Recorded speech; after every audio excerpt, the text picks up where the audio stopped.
In this section of the course, we are going to discuss the theory behind reinforcement learning. This lecture will give you an introduction to reinforcement learning, and we will talk about it in general terms, without any math or terminology. One thing you have to brace yourself for when you're learning about reinforcement learning is how different it is to supervised and unsupervised learning. So if you just took an introduction to machine learning, where you learned about models such as naive Bayes and k-means clustering, or you come from a statistics background, you will be surprised at how different reinforcement learning is compared to what you are used to. So try to take some time to soak up these concepts, and don't feel intimidated by this new and different way of thinking.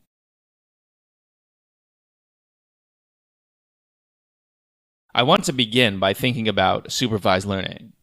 When we think about, say, an image classifier, you can think of it as a static function. I pass in an image and I get a prediction. It tells me what kind of object is in the image, for example. There's no notion of time. I pass in another image, I get another prediction. The image classifier is just a function. I give it an input and it produces an output.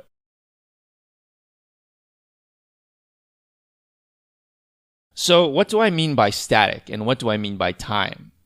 You might immediately think of recurrent neural networks, which are neural networks that can handle sequences, inputs that vary with time. However, this is not the kind of time I am thinking about. If I pass in some stock prices for a given time period, and my model predicts whether the stock will go up or down tomorrow, that's still a static function.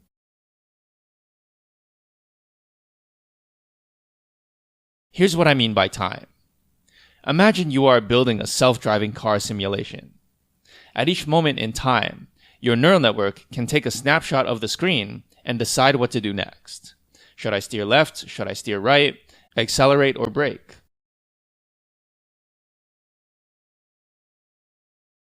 So this is the difference between supervised and reinforcement learning. Supervised learning is just a function. You can call this function repeatedly, but it's still just a function. You pass in an image and it produces an output. Reinforcement learning is more like a loop. It exists to achieve some goal. For example, driving you to your desired destination.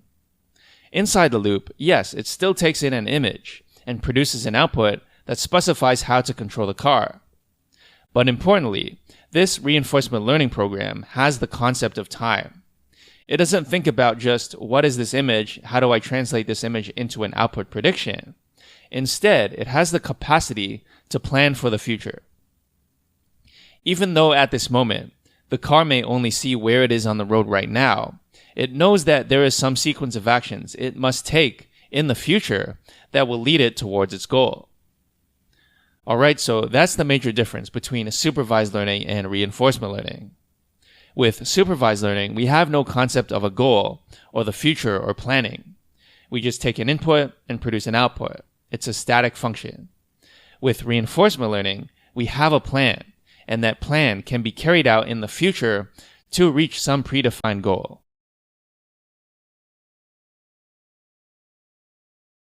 Here's another way to think about reinforcement learning. Think about the data. With supervised learning, again, let's use image classification as our example, we must have a label for every input in our training set. So if we have an image of a dog, we must have another item specifying the class dog. If we have an image of a cat, we must have another item specifying the class cat. In other words, for every X, we must have a Y.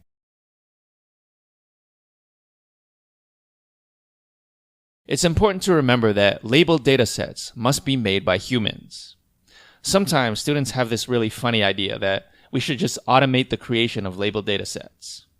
Guys, if we already had computers that could perfectly label data, then that would mean we have already solved machine learning. Computers that can perfectly label data are actually what we are trying to build. If such computers already existed, then we would not need to build them. Alright, so hopefully you are convinced that labeled data comes from humans and not some super smart computer.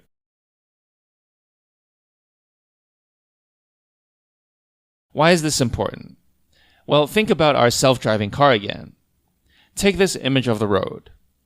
If we were to use supervised learning for this data point, we would need to give it a target. But what's the target? Should I steer left? Should I steer right? Should I accelerate? Should I brake? In fact, you probably cannot give this image a target. And even if you could, how could you possibly label every single frame that the car will encounter along its journey? Imagine if you have a standard camera that captures images at 30 frames per second, and you have a 1-hour drive as your dataset. 1 hour is 3,600 seconds, which means you would have to label 108,000 images from just one trip.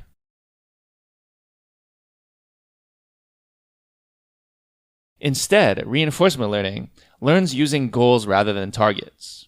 For example, suppose you wanted to teach a reinforcement learning algorithm to solve a maze.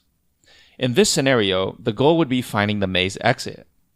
You do not need to tell the algorithm what the correct thing to do is for each position on the maze, since that would be supervised learning.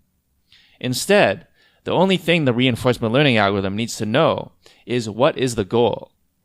From there, figuring out what to do in each position of the maze can be found by reinforcement learning. That is the power of this new paradigm.